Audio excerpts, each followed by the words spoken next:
ngi tudd Cheikh Omar Ndong nekk chef de village de Djifer juddoo Diakhanor en 1969. li may wax ci érosion côtière ak changement climatique érosion côtière bi depuis ma xamali ko ba léegi dama gis ne géej gi day ñëw te ci li ma jot a dund gis naa ne fi ñu nekk yëpp àll la woon diggante 30 ans ba 40 ans rek gis naa ne lekk na loo xam ne mot na 200 mètres mooy suuf si nga xam ne moom lañ doon béy. au niveau de Diakhanor c'était en 87 dafa amoon raz de marée mu jël dëkk bi jël li nga xam ne moom la ñuy dundee lépp mu yóbbu ko. au niveau de Djifer jusqu'à Sangomar tamit mu def fa embouchure bi bu njëkk moom motul woon sax 20 mètres mais boo ko xoolee léegi ay kilomètres la moo tey tamit moom mu ngi impacté ay Dionewar ak ay Niodior yooyu yëpp mu ngi leen di impacté.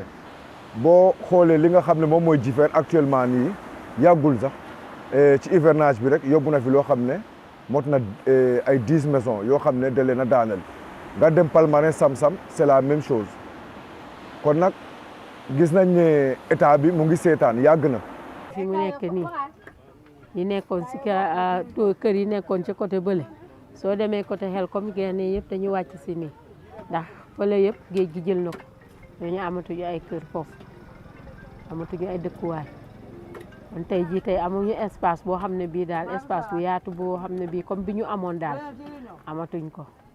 kon nag war nañoo seet solution boo xam ne war naa mën a am pour xam nga géej gi taxaw au niveau de la Petite Côte te li ko mën a taxawal tamit digg rek la mën a doon mënul nekk reboisement bu ñuy def reboisement yàgg nañu def ay reboisement depuis des années 80 ñu ngi def ay reboisement ay filao mais ça sert à rien bu géej gi ñëwee day yóbbu garab yooyu yëpp si biir géej. bu dee reboisement mën ngaa dem côté Niodior ak côté Dionewar foofu ñoom blon la ñu am mais ñun océan la day ñëw gas ko ba ci suuf ba ci reen ya daaneel garab yi mais bu dee Niodior ak Dionewar ci île yi ñooñu war nañoo mën a def reboisement. ñun actuellement ni amatuñu dund parce que amatuñu ñun lu ñu xamoon dañ doon béy mais tool yi yëpp jël na ko waaw mbéy ak tourisme moom la ñuy dundee parce que actuellement nii boo xoolee li nga xam ne moom moo fi desoon sax parce que mënatuñ koo béy kenn mënatu koo béy parce que xorom si changement climatique bi xorom si dafa ñëw. loo béy xam nga mu yàq ko suuf si mënatu la baax léegi tourisme bi mooy li nga xam ne moom moo fi nekk léegi parce que boo xoolee actuellement nii fii yëpp ay kër tubaab la ay campement te tamit ñu bëggoon état yi tamit xam nga mu xoolaat ci loolu xam nga jàppale ñu ci li nga xam ne moom mooy tourisme bi parce que loolu la ñu amati ni mu def nii. maa ngi tudd Ousseynou Diouf bokk ci comité de gestion du quai de pêche bokk ci it encore maa nekk membre CLPA maa ngi wax si impact yi nga xamante ne la. changement climatique bi am na ko ci pêche bi si jëkk mooy produit bi gën a rare ay jamono produit bi si la gënoon yomb amee tey jii jën bi nga xamante ne la mooy démersale côtière nga xamante ne mooy en général de ay sèche poulpe sol dafa gën a jafe fi mu toll autant daal nañ ci ay débarquement yom importance mais instant bii nii dafa xaw a wàññeeku lool. bu dee pélagique côtière it encore dafa gën a wàññeeku mooy Saint-Charles Sardinelle Etmalose yooyu yëpp dañoo gën a wàññeeku te li ko waral yëpp mooy que ne géej gi moo joxeetul conditions yi nga xamante ne la moom la jën bi doon ñemee pour ñëw ndax géej gi tey li muy tàng mu ëpp fuuf li muy sedd meeru yu mag yi doo gisatoo ko meeru yu sew yi ñoo am coof yu mag yi au-delà de 1 kilo bareetul. li ko gën a waral mooy que ni géej gi amatul laxukaay yoo xamante ne jën yi si la ñu war a laxu pour jur pratiquement yëpp ba tey toj nañ ko bu fekkente ne population yi dañ ko xaaj par 4 au moins 3 quarts yi activité maanaam mool bi mareyage ak transformatrice bi ñoo jël 3 quarts yi. ndax njënd mi tey jii tey da nga daan toog sa gaal ñëw wàcce jën wi jaay la ko direct mais fii mu nekk nii tey jii tey gaal gi bu teeree tey dina am keneen ku ko jënd. kooku ko jënd dina ko wàccee waat jaayaat ko keneen kooku ñëw doo gaal kaa jaay si yow mii ku jigéen xam nga njënd moomu du mun a neex. dinañu am ay difficulté suñu jëloon ligne de fond mat bateau yi gën ko yéegal doon na gën a baax comme ça au moins jën bi mën a wàcce si suuf am fu mu laax ko jur delluwaat.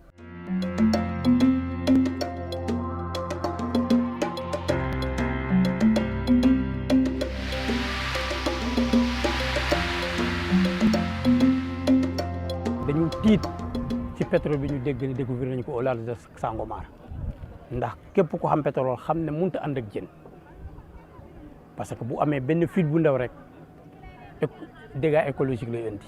waaw Woodside it bi ñu fi ñëw jooy nañ leen ko wax leen ne leen ndax ñun bés bu fekkente ne da ngeen dem ba ngeen xamante ne seen li ngeen di def dafa am lu si ricc ci seen loxo dugg ci géej gi indil ñu jafe-jafe lan ngeen war a def pour jàppale ñu.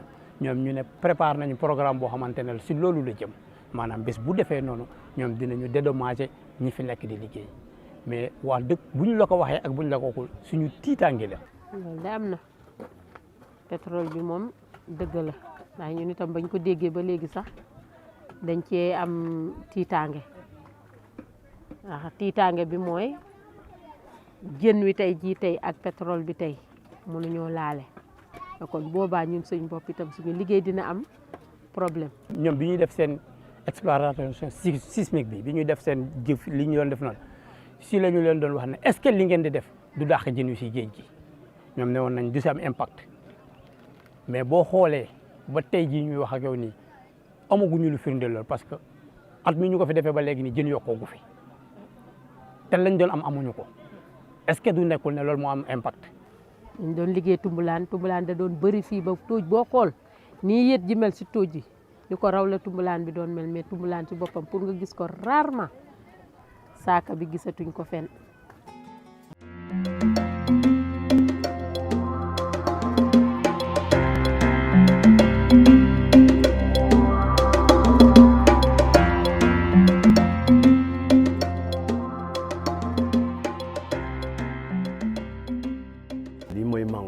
boo xoolee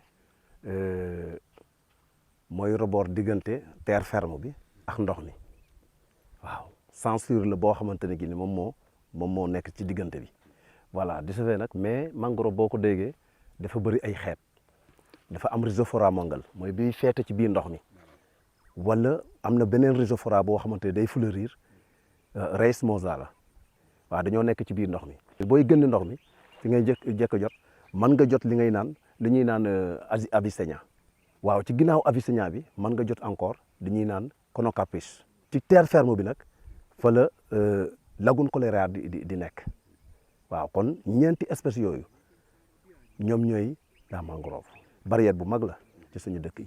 la reproduction des poissons fa lay amee waaw parce que dañuy dem ba ci reen yi boo leen dàkkee tey jii nii fa la ñuy daw fa la ñuy laakatu parce que foofu doo fa mën a sànni mbaal doo fa mën a sànni onze cachette la daal en quelque sorte ci li nga xamante ne gi ni moom mooy les produits halieutiques parce que boo xoolee su fekkente ne moom mangrove dañ koy jëmbat il faut nga jëmbat ko ci nawet lu tax parce que ndox bu neex boobu moo koy yóbbu moom lay dundee.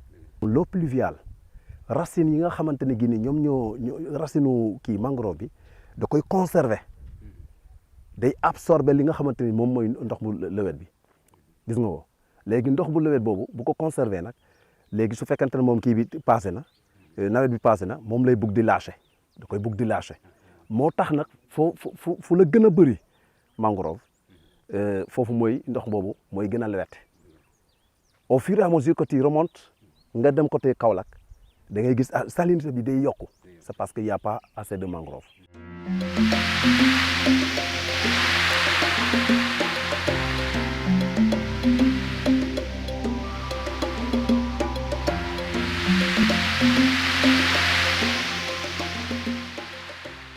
man la Ousmane Ndiaye Sarr dëkk fii Niodior waaw doon mool yàgg naa ci géej nag bu ma juddoo ba léegi def naa lamb bore tuuti rek mais ci géej laa juddoo man demoon naa sax ba xat yoon ci géej gi demoon naa Espagne def naa Tenerife dem naa 3 fois de problème mu géej gi parce que boo demee géej doo am dara day gën a métti rek chaque jour mu gën a métti ma xam ne lii mënatuma ko dundee ma ne xaaral ma jéem a jëngu dem bu ma demee Tenerife nag 1 mois 10 jours laa fa def ñu refoulé ma bu ma ñëwee tar ma delluwaat sama métier mooy géej gi waaye ba léegi géej bi daal amul changement day gën a métti rek.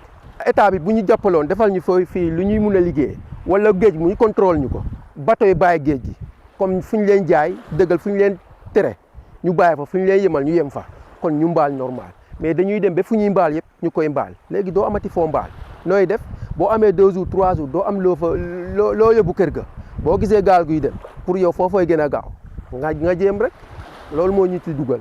xam nga man am na loo xam ne bu ma ko amoon du am gaal sa dootuma ko jegeti bu ma amoon xaw ma jardin lañ ko xaw ma toolu jën waaw ñu may def foofu ay jën yu ndaw yi ñuy dund heure bu ma soolee ma am liggéey ci moo gën may dem géej ga te parfois dama koy gis ci net bi wala ci télé bi ñu koy def quoi waaw te xam nga loolu am na solo te bëgg nañ ci te mun nañ ko def.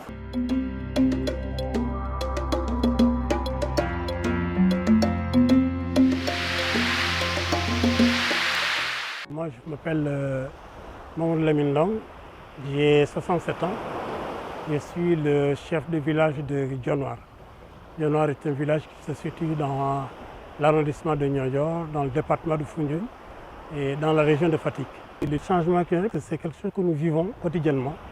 C'est l'érosion côtière, c'est l'augmentation du niveau de la mer, c'est les eaux qui nous envahissent jusque dans nos maisons. C'est comme ça que nous définissons les changements climatiques. Ce phénomène, nous le vivons depuis 1987. C'est en février 1987 qu'il y a eu cette rupture, la brèche de Giffert, donc qui nous a exposés maintenant à l'océan. Auparavant, nous étions dans le bras de mer Saloum. Mais maintenant, nous sommes pleinement dans l'océan Atlantique. Et ça a eu pour conséquence une érosion côtière qui, depuis 1987, nous a coûté à peu près 500 mètres de terrain. Donc nous perdons chaque année 5 à 8 mètres de terrain. On a essayé au début de reboiser, mais on a su que ça, ce n'est pas un reboisement qui va l'arrêter. Il faut de gros moyens. Nous avons alerté l'État qui malheureusement nous a dit son impossibilité d'intervenir faute de moyens. Ici, avant 1987, il y avait des paletiviers. Mais maintenant, avec le changement de l'écosystème, il n'y a plus de paletiviers. Il n'y a plus de poissons aussi. Parce que vous savez que nous, on n'a rien fait pour réchauffer la terre. Hein. Et pourtant, nous vivons les conséquences les plus dramatiques. Les grandes puissances qui ont réchauffé la terre. Changement climatique, je crois qu'il faut plutôt parler de justice climatique. On doit aller vers la justice climatique. Ici, la pêche ne va plus, donc il y a les régions côtières qui grignotent nos terrains. Donc la seule réponse que les jeunes ont par rapport à ce phénomène-là, c'est de partir aller chercher ailleurs.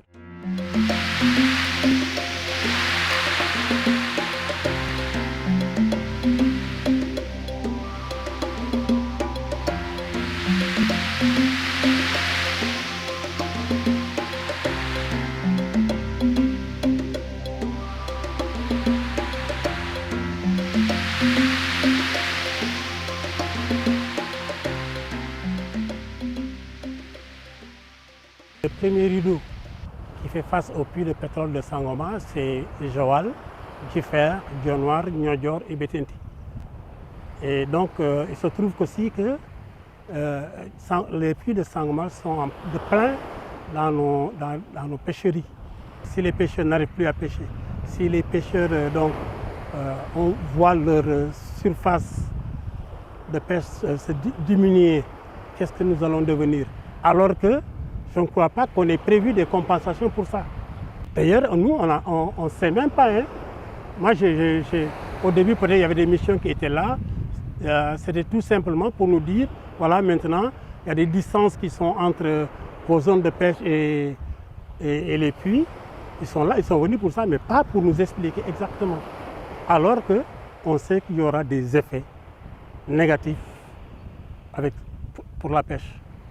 Qu'est-ce qui est prévu maintenant?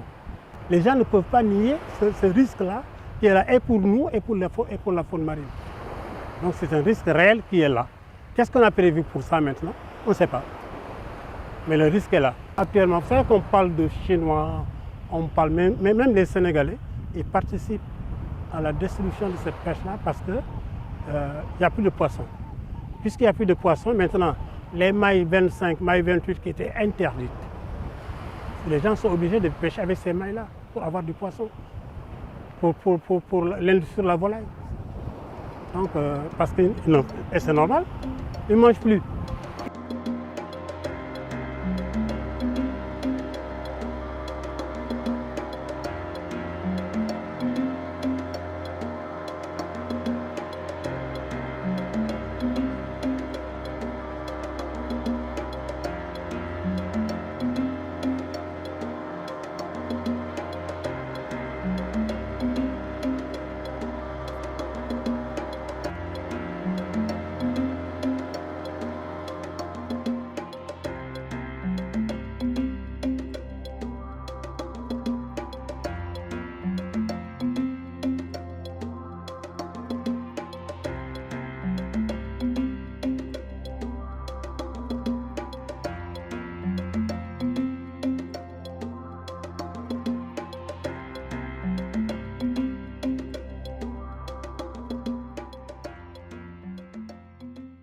man maa ngi tudd Ansou Senghor dëkk village de Sio man maa nekk chef de village bi nekk ci 54 ans sama xel ci li muy njëkk a dem mooy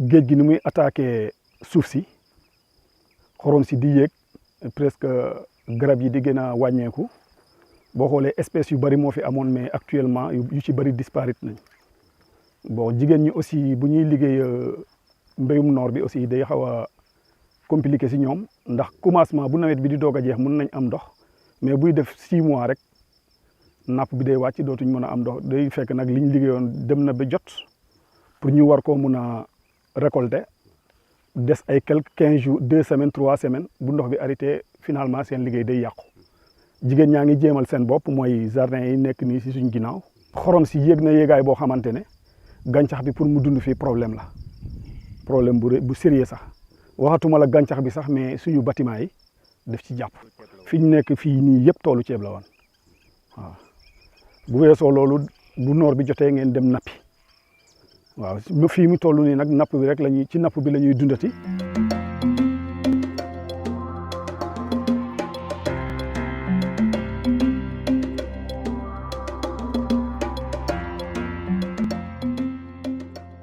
clandestine bi kay fii la gën a toj xale yu góor yaa ngi daw côté bu ne mais li ma gis daal ne ñoom xam nga ñoomin ka lim gën a jàpp mooy jën li ma gis ne moom moo leen gën a mun a téye mooy ñu defal leen pisciculture bi yarum jën bi daal bu ñu ko fi defee amaana buñ commencé gis kii bi dinañ leen fi mën a téye. géej gi nekkul ne amul jën mais dafa sonn nopp amul benn moment bu muy noppal bu fekkoon ne dañuy napp noor bi su nawetee ñëpp bàyyi géej gi dem béyi kon dinañ géej gi dina continuer nam nekkee woon boo xoolee fi mu nekk nii espèces yu bëri disparaître na te dañ toll si moment boo xamante ne nit ñi li ñuy gis mooy amu tey bi mais calculer tuñu ëllëg te nag li gën mooy ëllëg baax ndax ca ëllëg lañ jëm tombé doole di wàññeeku sa ëllëg lañ jëm tombé xale yi di màgg si war ñoo aw ki la war a aw nag bu amul lum la awoo day métti di nga dem ba di ko xeeb fekk moom du ci moom yow yaa yàq li mu waroon a dundee.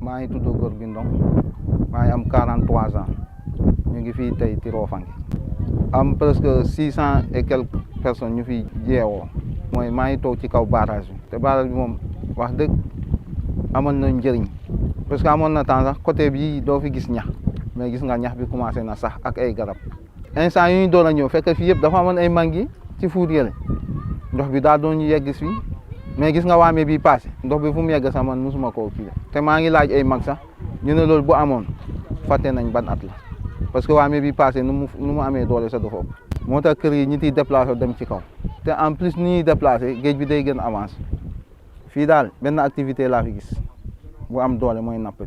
mag yu njëkkee dañ doon béy ceeb bi mun nañ ko dundee ba at mais loolu mënul am lu ko waral mooy maral bi ak avancement géej bi moo tax kenn béyatul. en plus aussi enclavement bokk na si parce que fii amoon na yoon da ngay jógee Foundiougne ñëw fii direct bu boobaa boo amoon benn kees jën sax da nga koy teg ci oto rek dem mais léegi boo amee benn kees pour nga taal sa gaal dem ba Foundiougne da ngay obligé dem weer jën yi même jën yi valeur bu ñu mënti am doo mun a dem. wala mu amoon chambre froide boo xam ne saa yoo demee géej boo mënul dem rek da ngay jënd glace rek glace xam nga facteur yooyu yëpp dafa am solo mooy wàllu courant wàllu yoon wàllu ndox loolu yëpp bu amul ci dëkk rek day am gàllankoor. ndaw yi boo gisee ñuy déplacé fii amatul dara dañuy bay fii dem te at yee passé sax bari woon na de ndaw yi dañ fi doon jógee dem Mauritanie nii dem dugg dem clandestin loolu mooy andi jéey yooyu mais bu ne woon fii am na luñ jàpp kañ kenn du dem parce que nit ki moom toog say biir njaboot yar sa njaboot liggéey foofu amul lu ko gën. gouvernement aussi ñoom tam dañu war a jàppale nit ñi parce que sans loolu nit yi dañuy babbeeku rek dem.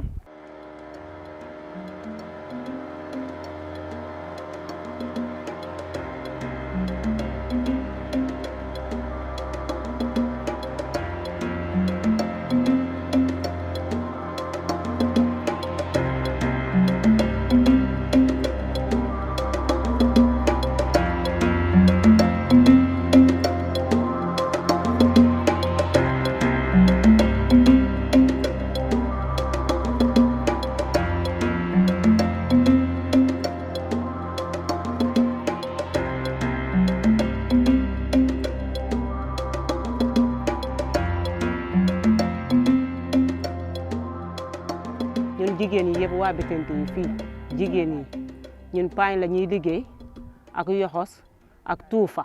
paañ bi jafe na tuufa bi jafe na fi mu ne nii lépp a jafe ci jéeg bi.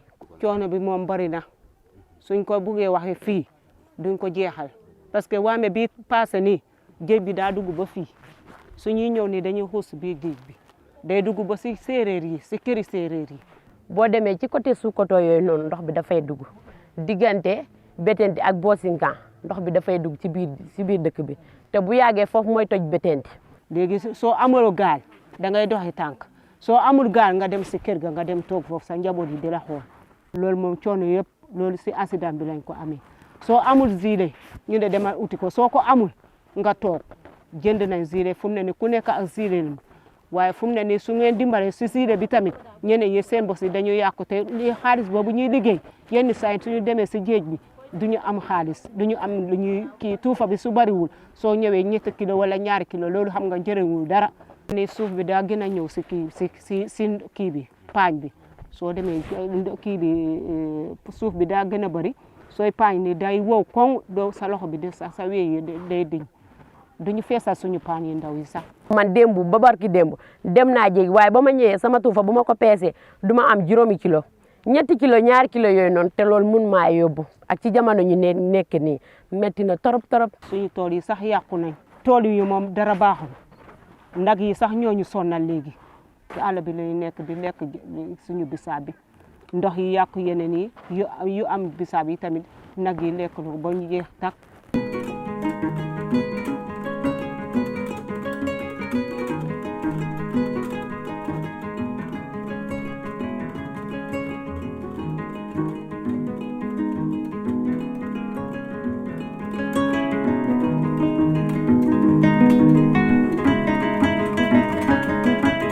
Moi, je m'appelle Sékou Mané, président de l'ASC Jadiel de Bettenty. J'ai 43 ans, je suis professeur des UET au lycée mixte Maurice Delafosse de Dakar. Bettenty est une île des îles du Saloum, ou bien des îles Bettenty si vous voulez. Donc la population tourne autour de 7000 habitants, selon les derniers sondages. Ici, notre activité principale, c'est surtout la pêche. On pratique l'agriculture, mais ce n'est pas aussi important que ça, vraiment. Donc à 90%, on vit de la mer ici. On vit les impacts du changement climatique. Donc nous qui étions là, ça fait des années maintenant, on a constaté qu'il y a eu vraiment de grands changements. Donc il y a eu vraiment des changements au niveau du littoral. Il y a eu pas mal de kilomètres ou bien de mètres qui ont été grignotés par la mer. Et même si vous regardez ici les digues que vous voyez ici, ces digues-là, ce sont les populations eux-mêmes qui ont qui ont pris leurs propres moyens pour les mettre sur place. Parce qu'on a constaté que le village est en train d'être occupé petit à petit par la mer. C'est la raison pour laquelle on a mis ça pour un peu freiner l'avancée de la mer ici. On est là ici, certes, il y a des digues, mais si on allait de l'autre côté, on va bien voir que donc en réalité il y a la région côtière qui est là. Et donc la raison principale, c'est ce changement climatique là. La plupart du temps dans le littoral là, les tortues c'est là où ils se reproduisaient. Oui, ils venaient donc sur le sable, ils pondaient là-bas, ils se reproduisaient. Mais actuellement, on peut plus le voir. Si vous regardez là, il y a une fleur de mangrove qui est là. Et puis les hauts fonds que vous voyez là, les bandes de sable qui sont de l'autre côté, ça fait que réellement il n'y a pas assez de vagues qui arrivent au niveau du village. Parce que ces bandes de sable là, ils retiennent un peu là ou bien les vagues qui doivent arriver directement au niveau du village. Maintenant, avec le changement climatique, on constate qu'il y a un déplacement de sable extraordinaire qui peuvent dans l'avenir vraiment enlever toutes ces bandes. Et si les bandes sont enlevées, les vagues qui sont retenues par les bandes vont directement arriver au niveau du village. Ici à Bettenty, économiquement, on est tellement touché que ça pose des problèmes. Un village qui ne vit que de pêche, si vraiment le changement climatique a fait que la plupart de nos espèces animales ont disparu, vous voyez donc les conditions, l'impact économique que ça peut avoir sur nous. Nous, à 90% ou bien 95%, on ne vit que de la pêche. Et on sait que vraiment avec l'exploitation du pétrole, il y aurait certainement donc, des conséquences sur la faune marine. Et si cette faune marine est affectée, nous, on n'aura pas de poissons pour vivre. Et si on n'a pas de poissons, on n'aura pas d'argent. Parce que c'est avec ces poissons qu'on peut vraiment espérer avoir quelque chose donc, de quoi survivre. C'est pourquoi vraiment, les autorités, je pense qu'ils doivent penser à tout ça. En réalité, on a peur. On a peur du pétrole. Bien vrai que c'est une ressource naturelle qui va certainement changer donc, le Sénégal en termes économiques. Mais vraiment, le village de Bettenty demande à ce qu'on pense à eux. Qu'on pense à eux parce que ça va certainement réduire donc, leur coût économique. Notre seule ressource, c'est la mer. La mer ne donne rien du tout, les gens n'ont rien pour manger, bien pour vivre. De ce fait, les jeunes se disent tout de suite qu'on doit aller en Europe. Et que là-bas, on peut espérer une vie meilleure. Et maintenant, comme ils sont un peu habitués à la mer, ils se disent que braver la mer aller en Europe, ça ne fait rien du tout. Ce qui fait que donc, ils sont tellement motivés par rapport à tout ça. Donc chaque fois, il y a des jeunes qui tentent, certaines passent, réussissent, et d'autres ne réussissent pas, ils reviennent. Et même s'ils sont revenus, ça peut être encore pour retourner, c'est sûr.